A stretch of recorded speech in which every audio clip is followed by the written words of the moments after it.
Hey guys, before we get into the video, I was using the brand new Rode Capture camera to go with this microphone that they told me to use at the help center, and the whole video is glitchy and looks like I'm having a seizure, but sometimes done is better than perfect. So I was gonna just share it to the podcast, but the podcast isn't searchable, and YouTube is a really good search engine, so more people will be able to discover it because you can't really find new podcasts just through a podcast episode alone. So I'll still leave it up on YouTube, but maybe if it's too hard to watch, just put it on in the background or head over to the link in the description for the podcast episode as well. So I hope you enjoy. Sorry about the technical issue, but I'm not going to be able to record that again with the same kind of articulation and emotion behind it because it's been like a week since that day. So I hope you enjoy, and yeah, just bear with me. Hey guys, and welcome back to my channel. I've got a little bit of a sassy topic today. I absolutely just had run out of patience yesterday, and this thing happened, and I was wondering what to do the podcast episode YouTube video on this week. So I think it is good timing because it lines up with that, and it's not something I like to talk about because I get so much backlash for it, but I think that's probably why it needs to be spoken about, because not many other people have the guts to do it. And I think it's definitely hard standing up for your beliefs online or taking a stance in anything because you get always online hate. It's very scary putting yourself out there, but I think from a business standpoint and just who you are as a person, I think it shows that you have guts to actually look into your beliefs and take a stance on something instead of just being wishy-washy or not really saying anything that anyone can have any kind of objection to. And there's many reasons why I think this is an important topic, and it all just comes back to my approach to health and nutrition. So if you're new here, hi, my name is Cassie Amber and I'm a plant-based holistic nutritionist. I also do bodybuilding, and I've got my own plant-based recipe app as well. If you like topics about business, lifestyle, nutrition, wellness, all those kind of things, then don't forget to subscribe, and you can connect with me online at Cassie Amber Wellness on Instagram and TikTok as well. So let's get into it. I'm in the middle of getting diagnosed with ADHD as well, and I've always had this thing where even if I've had a big day or no matter what, I always think of my best ideas at 11 p.m. or midnight. I can't go to sleep to silence. I always go to sleep listening to business videos and podcasts and things about marketing and things like that, because I always just need this voice going on all the time. I can't have I can't just have silence because my brain just goes wild. And I just had this excellent thought at midnight the other night. Quite a while ago, I made a plant-based free challenge that's an email course that just shows people how to go plant-based in 7 days. But when reflecting on it, I was thinking it's probably quite negative because it goes into a lot of the stuff that happens in the animal agriculture industry between all the different kinds of meat that you can buy or eggs, blah, blah, blah. So I was thinking people probably getting that into their inbox. Yes, that is such an important part of it, but it's not really a positive motivator for people. And not that everything needs to be positive, because the first documentary I watched was Earthlings, which just shows the inside of a slaughterhouse. So sometimes you need that factor that shocks you, oh my god, I remember I'd eaten lamb for dinner that night and then watched this documentary and you're like, wait, that's someone's baby. Sometimes those things are good. But from a nutrition business standpoint, I was thinking it might actually be a really good time to recreate that program and make it more focused on achieving your dream physique through plant-based nutrition, because there's so much misinformation online. That's why I'm so passionate about what I'm doing as well, and also having my foot in the bodybuilding industry. I feel like a lot of people don't know how to tune into their bodies. We don't know how to listen to our signals. A lot of people are going off calorie and macro plans, and we've kind of lost touch with what feels good to us. I also had a job interview earlier in the week, and I was asked about my approach to nutrition, and I just said, I used to work in a health store and I love just helping people with the issues they come into the store with. And she said, oh, that's great, because people come into the supplement store and get told from their PTs not to eat fruit because it's got too many sugar and carbs. Someone else was on a 600 calorie a day diet. Another person was doing a 3 or 4 day fast just to lose weight. So I was like, oh my gosh, that is crazy that that kind of thing is still going around.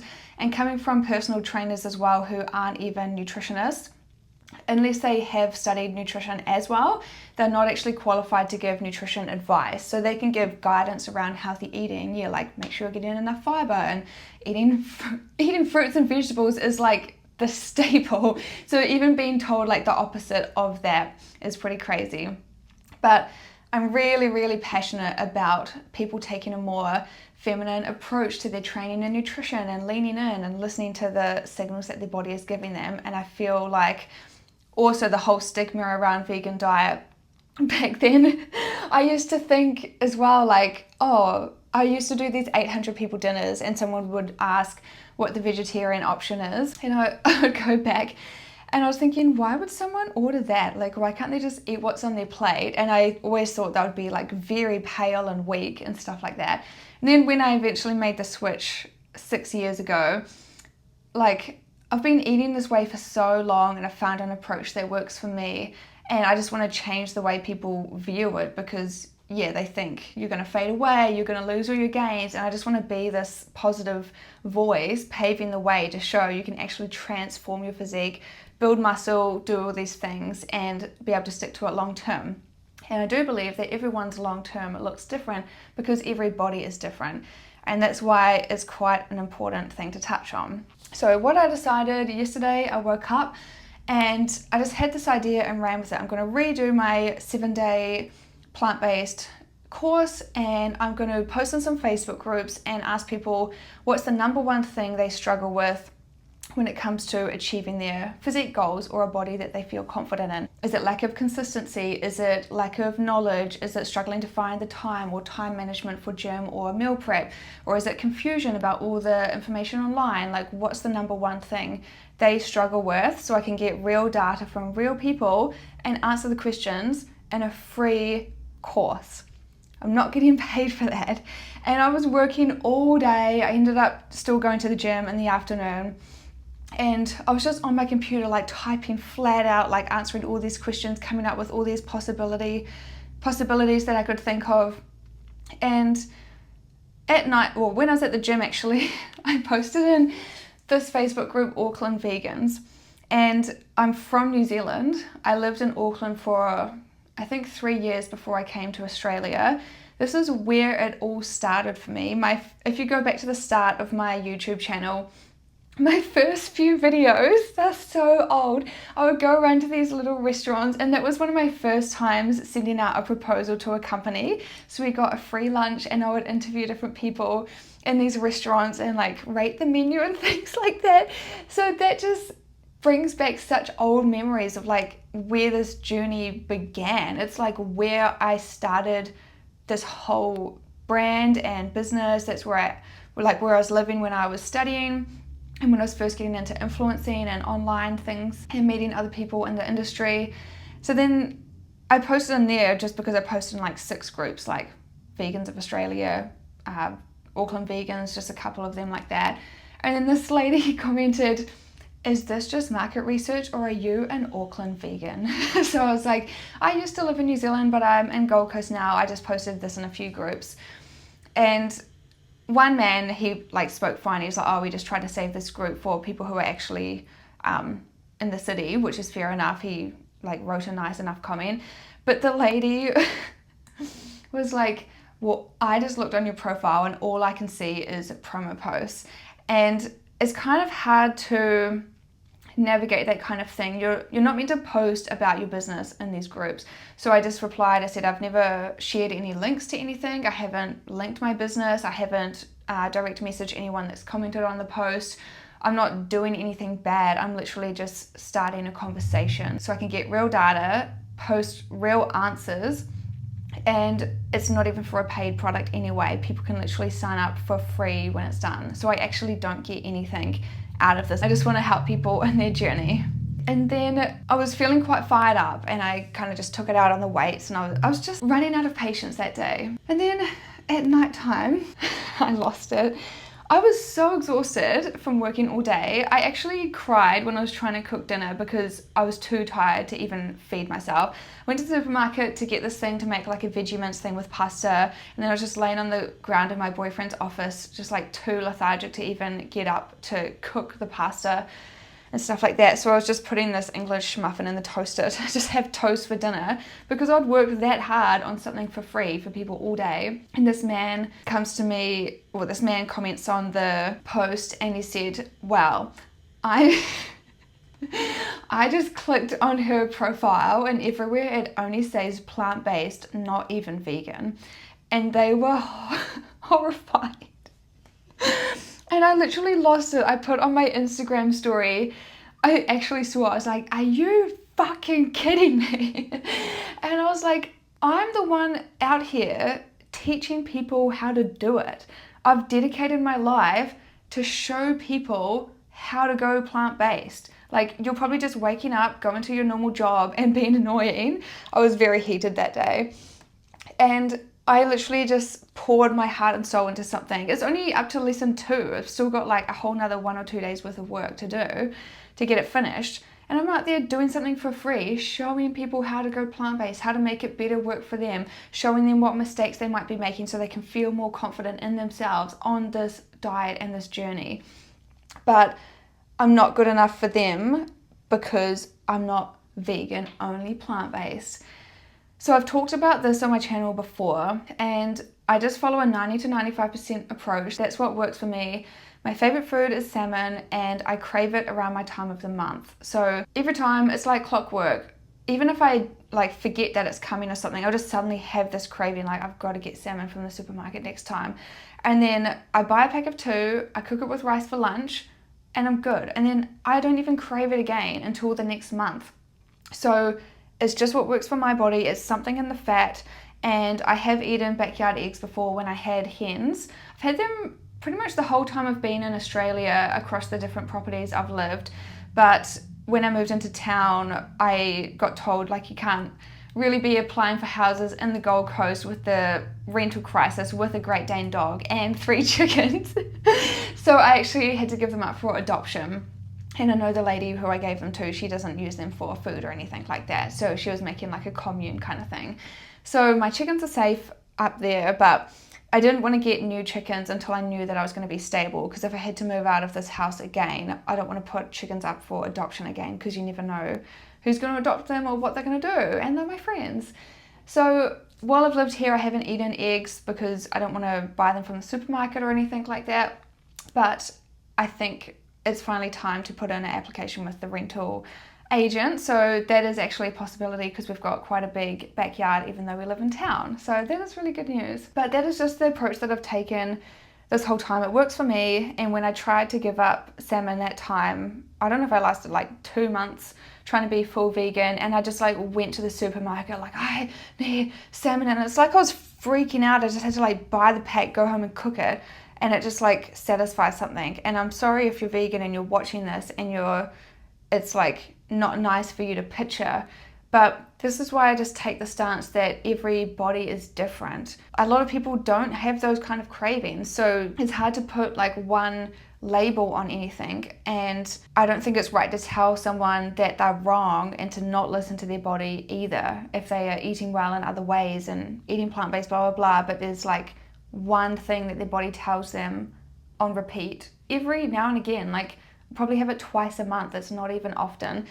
So that's just why I take the stance. And I finished up with 8 weeks of business coaching, and she said, I think you should talk about this more because it's not really spoken about. And I think that as well. The amount of times I go to like a cafe or something with someone and they're like, oh, I'd really be interested in giving it a go, but I just can't live without bacon. And I put this on my story and I got backlash there too. And I said, what if you still went plant-based but decided you're going to have your favorite breakfast with that food in once a week on a Sunday or something like that? Or some people do it only if they dine out. They eat vegan at home, but if they go to a restaurant once every few weeks, they might have something as a treat. And you're still making such a big difference overall. And Is it better for someone to say, okay, well then I'll give it a go and cut out all the other things that they don't really care about and switch to other mock meats and other dairy-free alternatives and just have that one thing every now and again? Or for that person to be like, oh no, I'm not going to try it because I can't live without this thing. It's obviously better for them to take most of the time approach. And I think it's a really good onboarding approach for people who just think it's so overwhelming. They don't know how they would ever do that. And another reason I take this stance is for health reasons as well. Something I saw on a Facebook group one day was someone had an allergy to beans and legumes, soy, gluten, and nuts, I'm pretty sure. So what is left to eat? I take a nutrition approach because I'm a nutritionist and I cured my bloating and digestive issues through plant-based nutrition. So that is like my main driver, I guess you could say. Yes, I'm an animal lover. Yes, I grew up in a house where we had lambs and baby goats in the laundry because we would like train them up for ag day and like teach them how to walk on the lead and things like that. I actually used to have a goat in New Zealand where I don't even think I was doing the ag day. I think I was too old to do it, but my sister was getting a lamb or something. And I just wanted one just to keep because I lived in like a smaller town and we had a big backyard and things like that. So I wanted to get a goat that I could keep. And I went to the goat farm in the town and there's this paddock of like 100 or 200 baby goats. And usually they just get rid of the boys, same as the dairy industry. Like the calves are useless apart from like a couple that they keep for mating. But they had actually so many baby goats that they even put some girls in the paddock because they're just wastage. They're just going to waste. So I got to choose, unfortunately, only one out of like 200 or whatever. And she was a beautiful caramel colour and I called her Jasmine. And after I left New Zealand, my dad ended up looking after, between my dad and uncle, my uncle had a big property. We put her like on this boat and shipped her like, I don't know, maybe 5 meters across the water and he had this island and she like literally stripped all the trees and things like that, but she lived on this island for a while and then my dad took her to his property and she's unfortunately passed away like 1 or 2 years ago because she actually got to like quite an old age. But because nutrition is my driving factor, because it's just like my main interest because I cured myself through that. And once I saw the documentaries that you can reverse disease, you can live longer. I'm like, why aren't they doing this in hospitals? And I remember I said to my nana, I've got the perfect idea. When I grow up, I want to bring plant-based food into the hospitals because they're just giving them these soggy vegetables and like bread and stuff that has no nutrients. So how are people meant to heal on hospital food? And I thought this was revolutionary. And then Nana was like, they're not going to let you do that. And I was like, what do you mean? Because I was just young. And because they want you sick. If everyone's healthy, like where's the money? There's no money on pharmaceuticals, all these operations being done. They don't want you to be healthy. And yeah, back then I didn't really understand much about the world, but now, yeah, I definitely understand where that comes from.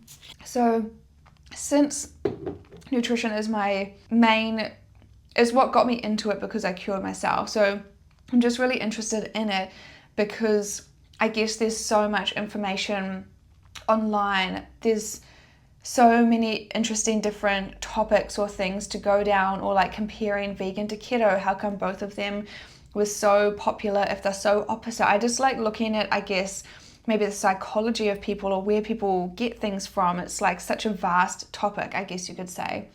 And helping people is very meaningful to me as well. So because I take that approach, it doesn't mean that I don't care about animals if that's like not my original reason. The documentaries that showed me that stuff definitely made me look into it, but I think the nutrition field is such a vast topic. Like the animals, all the stuff that goes on, but I feel like with nutrition there's always new stuff to learn, like how can you optimize this, or what about these different things. There's like so many ways to grow and expand your knowledge because the animal stuff I already know. So that could be a thing as well. Like I just really like to learn about all the different areas of it. And yeah, I put that reel on my Instagram because my business coach said I think it is important that you share this a little bit more, because yes, I can cater to vegans, but maybe people see my account and they're interested in giving it a go, but don't really know how, or think, oh, I want to do it, but I don't want to give up cheese. Well, just do it and leave cheese in there for now and see how you feel and everything else. Is it better for them to make that first move or make no moves at all? And I shared that reel, and someone else commented like, the flexitarian approach has never shown to work, and I understand what you're saying. And then he was comparing it to slaves, like you can't just say you're only going to use slaves sometimes, blah, blah, blah. So I've heard all these arguments, but he was majorly shutting me down in the comments, like just saying how, like horrible I am and how wrong my point of view is. Like he was disgusted in me. But then DMs me to say, hey, I think you'd be perfect to come on my YouTube channel to talk about this. Why would I sign up to something like a live interview that is very stressful for me to come up with answers on the spot if I'm getting ridiculed? Because of I've just done a lot of inner work this year, because of my upbringing, being in a household of yelling every day, never being able to express myself or talk to people about things, and then going into a 4-year narcissistic relationship where every single thing is my fault. You want to like message all these girls telling them that they're hot, blah, blah, blah, but it's my fault because we're having a fight. Oh, you want to kick me out in the middle of a pandemic when the borders to my home country were closed.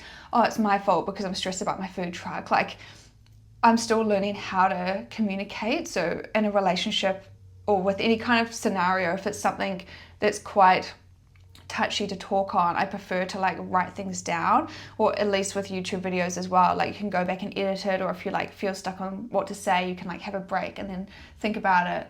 So the thought of going on like a live interview after he just told me how horrible I am, to do another interview live and just get shut down again in front of more people and struggle to come up with my answers on the spot. Like, just, I'm really, really sick of the hate. Another thing with the ADHD diagnosis, I've only been for 2 appointments. I've got my 3rd one on Monday, so this video was filmed before that. Another thing that quite often comes along with it is rejection sensitivity dysphoria, RSD. And I hadn't really heard of it until like 2 months ago, but I think because of my upbringing and then the relationship where every single thing that went wrong is all my fault.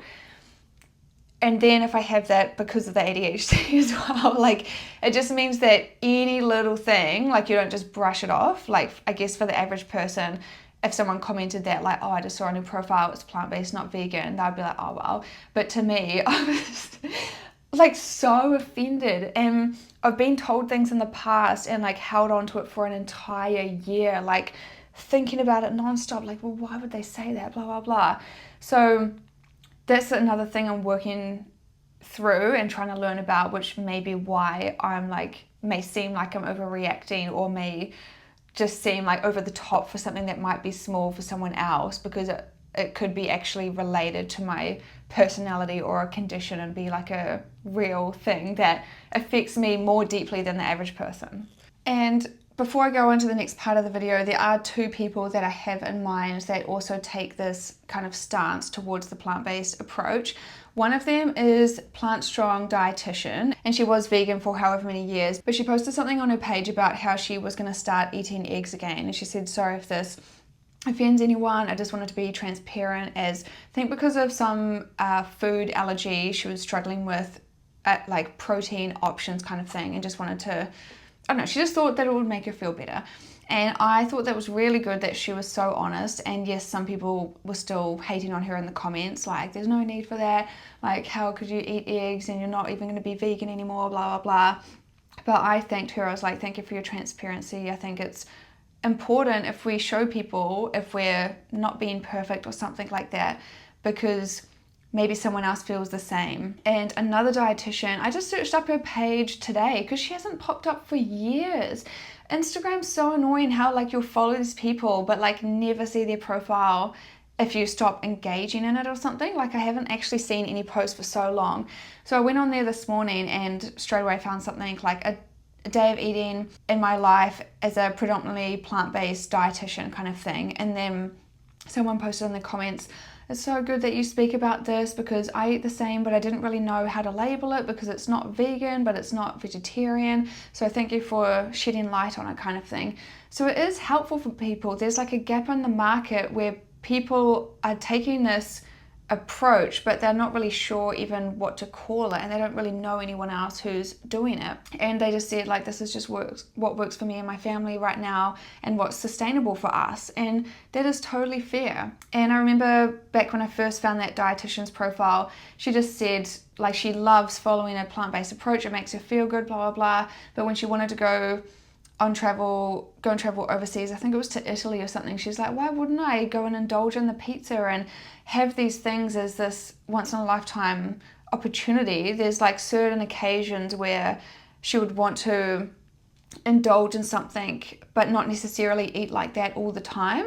And yeah, like I don't know how much slack she cops anymore. I think it's really good that she's honest, but those are two people that I can think of that have quite good, quite big followings that do kind of touch on it a little bit. But yes, coming from like a nutrition standpoint and a business standpoint, it's hard to please everyone or have everyone like understand and accept you. Part 2 of this video and podcast, why I think it's important. I briefly touched on before, so many people, they're not even willing to give it a go because it just seems so overwhelming, or there'll be like one kind of food that they want to hold on to, so they don't even start. So I think just saying, hey, you can do 90 to 95% of the time, it just gets more people in the door and has the biggest impact on the world overall. The next reason is a lot of people give up veganism. That's a fact. You can look on YouTube, there's all these people like going full carnivore.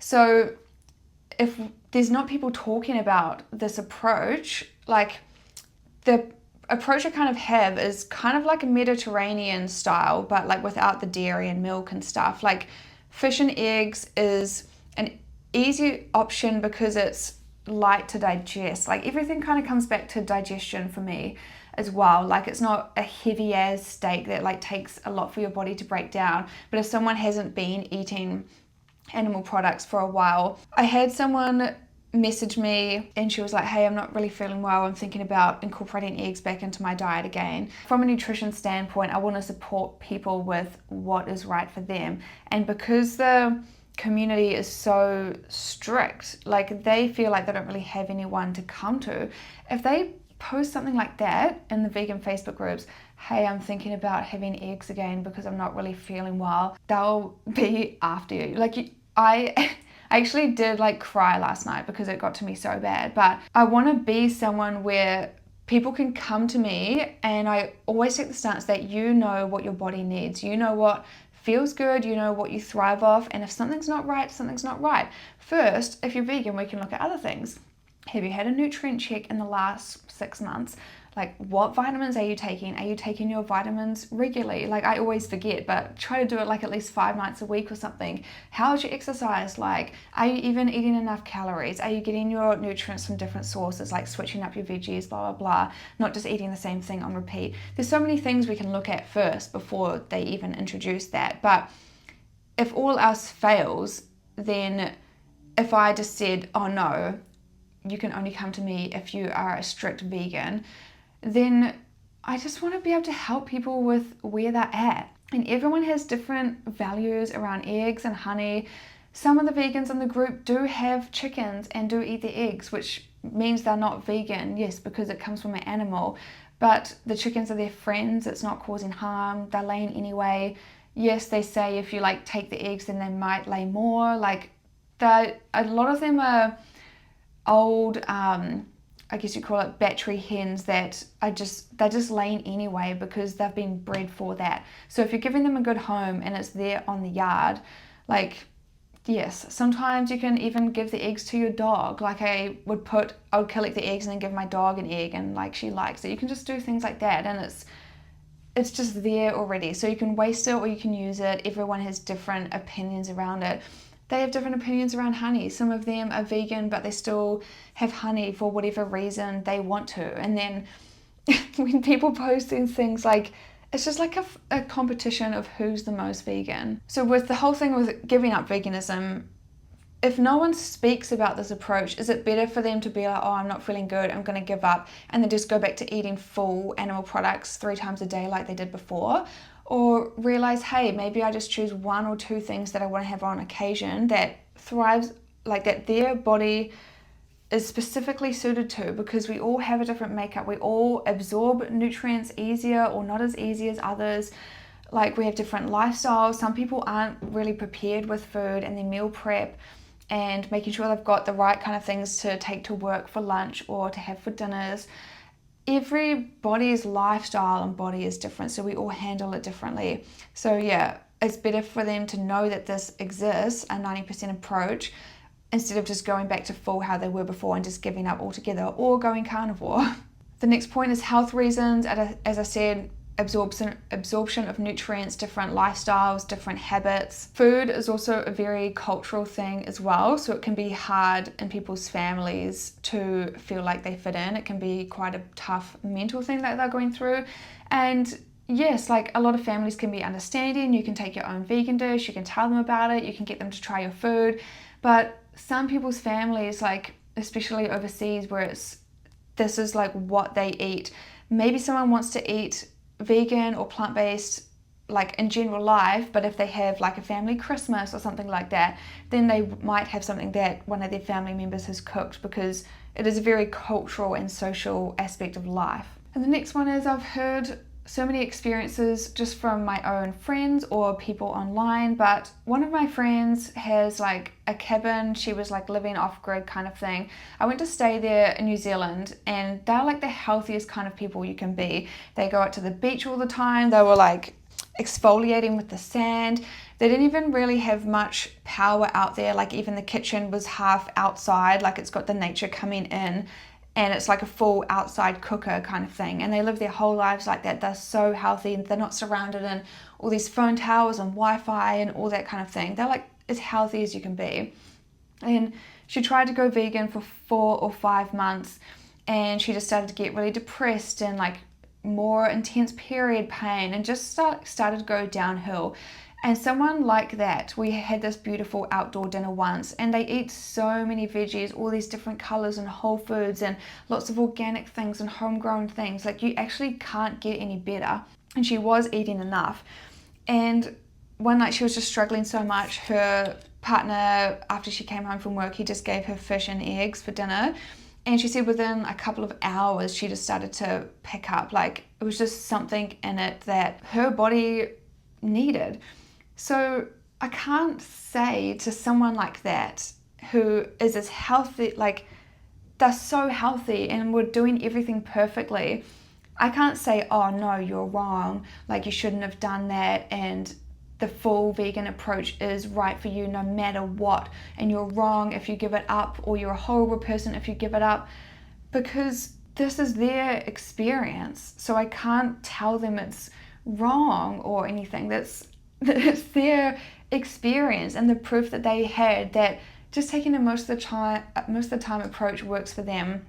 And they do still eat a lot of plant-based meals and a lot of tofu and things like that, but it just didn't work for her. So if someone has like an experience, you can't just say it's wrong. So I've got friends that are full vegan and some who take the approach as me. And the ones who are full vegan, it's like no questions asked. They're thriving. They are doing so well. They've been doing it for such a long time. They'll do that forever and they feel amazing.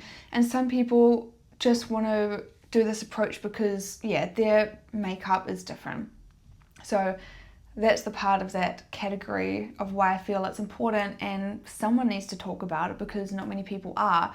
And yeah, there's not many people they can go to in those Facebook groups, or like, who do they chat to about it without getting completely shut down and told that their experiences are wrong, or that they're doing something wrong, even if they're doing everything to the best of their ability. The next part of this podcast is the blue zones.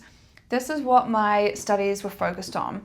When I cured my bloating and digestive issues through food, I learned everything about how marketing is backwards. Like, they're like, yeah, you need all this stuff, like you need meat for protein, you need milk for calcium, and then all the countries around the world who drink the most milk have the highest rates of bone fractures and osteoporosis, and all the meat intake is causing all the other stuff. Like we've got the highest rates of degenerative disease ever. So I knew I don't want to do a traditional nutrition course where they just tell you all that stuff that comes from the government because it's marketing, it's all money. Once I learned that, I was like, well, I'm not going to take the common approach. I want to find something alternative.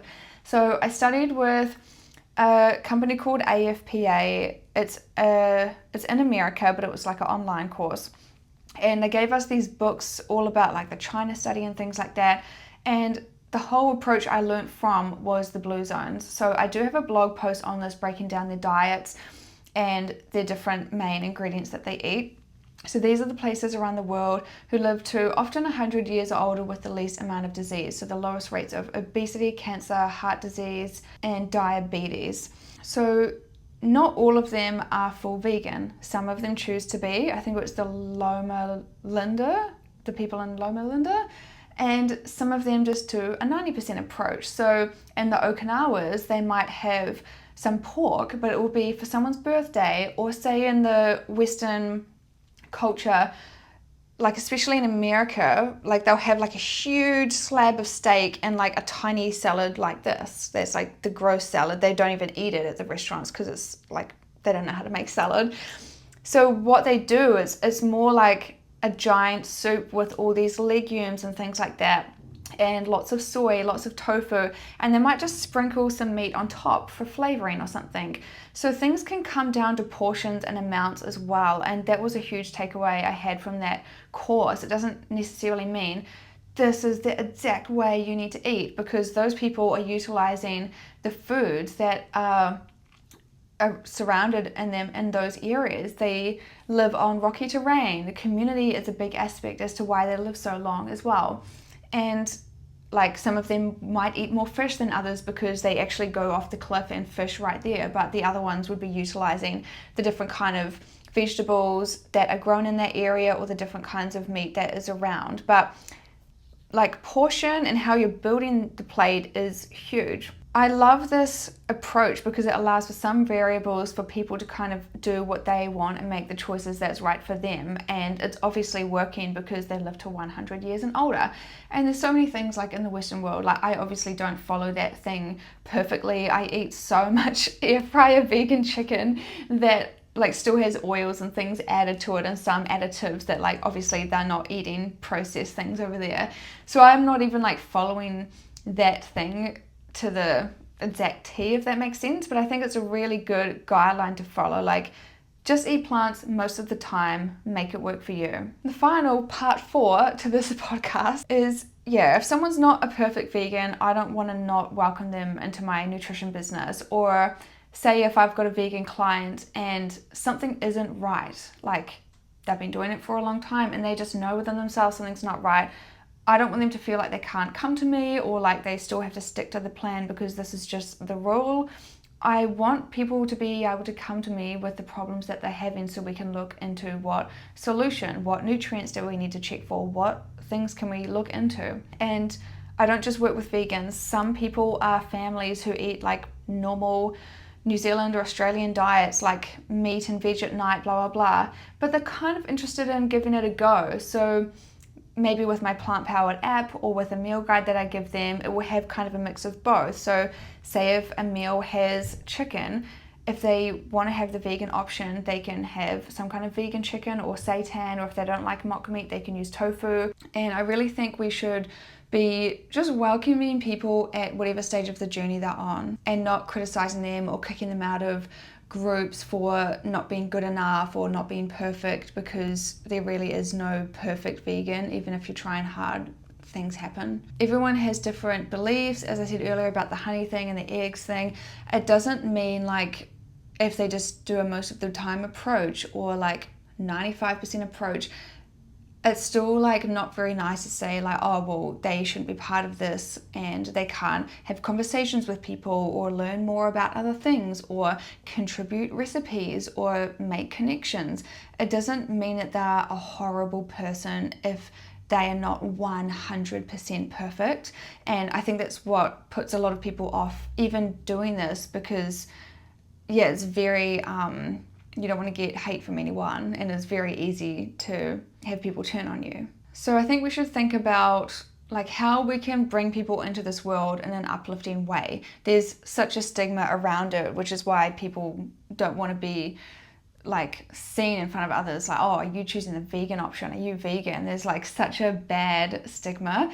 So how can we make it a more uplifting place and include everyone and show people new things in like an interesting way? And it's not to say that like pulling people up on things is ever bad as well. Like when I'm around my friends who are full vegan, they've never pulled me up on anything, but say once we went and met for lunch and I went to get sombreros, and usually if I'm dining out, like I don't really worry about mayonnaise or something just because it's such a smidgen, but I didn't actually know at that place you could get vegan sour cream and vegan cheese. I think it's like an extra $2 or something. So even just being around those people and seeing them do their order, and you're like, oh my god, I didn't even know I could get those kind of options. So the next few times I went there, I was like, oh yeah, I can get like full vegan sour cream and cheese. And just like someone being in your presence, how can you positively inspire them and maybe teach them something new, or just like inspire them to be the best that they can be, instead of like bringing them down if they make a mistake or do something wrong or have a slightly different belief to you. Now, if you do want to do my free course, it should be finished by the time this video goes live, or either in the making. I'm not sure exactly when I'll get this edited, but it's going to be called How to Achieve Your Dream Physique on a Plant-Based Diet. So I've gone through and I've thought of the main reasons why people would struggle with their fitness and nutrition and feeling the most confident in their body, and also the people who did reply on some of those Facebook groups. I've got data from them as well with different things they're struggling with, not really knowing what macros to stick to, or feeling so overwhelmed that the gym is so busy between 5 and 7 p.m. Like, I just wanted real answers from real people. So if that's committing a crime, then those people can arrest me in that other group. So anyway, I'll put the link below anyway to the landing page. So if it's started or not, you can sign up and you'll get added straight away, or either as soon as it's ready to be released. And that just gives you some tips. You'll get a daily email to your inbox. I'll include a couple of recipes from my plant-powered app as well. Just some easy options that anyone can do. I'm always big on minimal dishes, minimal cooking time, minimal ingredients. We don't want overwhelming recipes with like a huge list of things to do that it just makes you not even want to start the dinner kind of thing. So I like things to be simplified. I want to make it easy for people. And if you want some tips about building muscle and fat loss, it'll all be in that program. So head to the link below, you can sign up absolutely free. Don't forget, if you like videos on nutrition, plant-based things, business, mindset and wellness, then don't forget to subscribe, whether you're listening on the podcast or YouTube, and connect with me over on socials as well for more daily short form posts. Thank you so much for tuning in, and I'll see you next week.